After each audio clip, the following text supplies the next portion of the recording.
Toi, tu es sale. Toi, tu es sale. Toi, tu sens toujours mauvais. Et puis, tu dis que ton mari, là, il veut prendre deuxième femme. Et toi, tu es sale. Tu n'es jamais propre. Mais tu dis que ton mari, là, toujours, il est dehors. Forcément, ton mari va être dehors. Le problème avec vous, les femmes, surtout nous, les femmes africaines, là, hein, vous avez votre gros problème.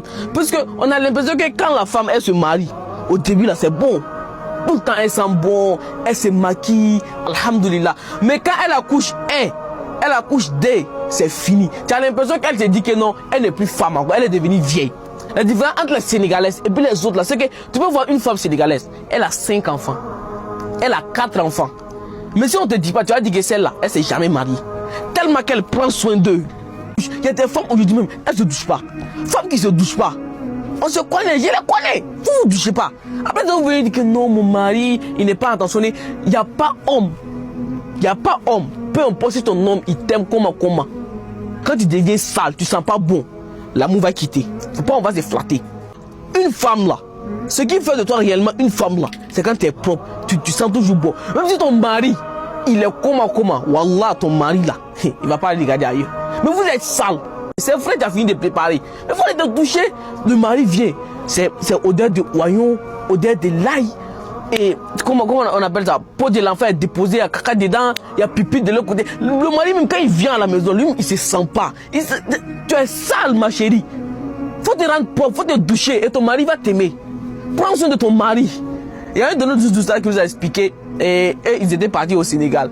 Donc, ils sont partis chez un de leurs amis. Donc, sa femme a préparé et tout. Donc, quand ils sont arrivés là, le mari dit que non, que lui, il ne marche pas. Voilà. Sa femme a préparé, mais il dit que lui, il ne marche pas. Oussazi, la femme a pleuré. Et puis, ça va petit pleurer. Elle a pleuré comme un enfant. Elle a pleuré. Mais eux-mêmes, ils étaient étonnés. Ils disent, mais aïe, tu ne peux pas marier ton mari, il dit, il ne marche pas. Et puis, tu pleures. Femme dans ce monde-là encore. Mais après, eux, ils ont flatté le gars a marié. Quand le gars a marié la nourriture, eux, ils ont marié la nourriture. La femme a commencé à sourire. Elle est devenue joyeuse.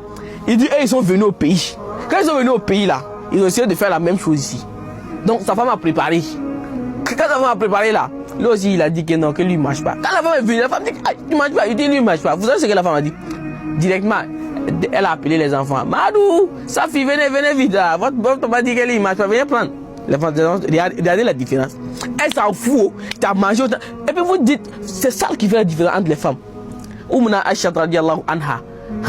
Vous savez que c'est lui et puis Abu Huraira qui ont pris beaucoup d'hadiths sur le prophète Mohammed alayhi salam. Abu Huraira a dit que non, il y a des jours que lui il prend des hadiths que Oumna Aisha, notre mère n'a pas ces hadiths là. Pourquoi? Parce qu'elle se maquille. Elle aime trop se maquiller. Elle aime trop se rendre belle.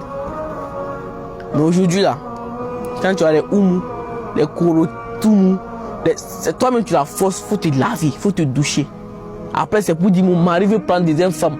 On va prendre pire. Tu es ça, tu dis mon mari veut prendre deuxième femme.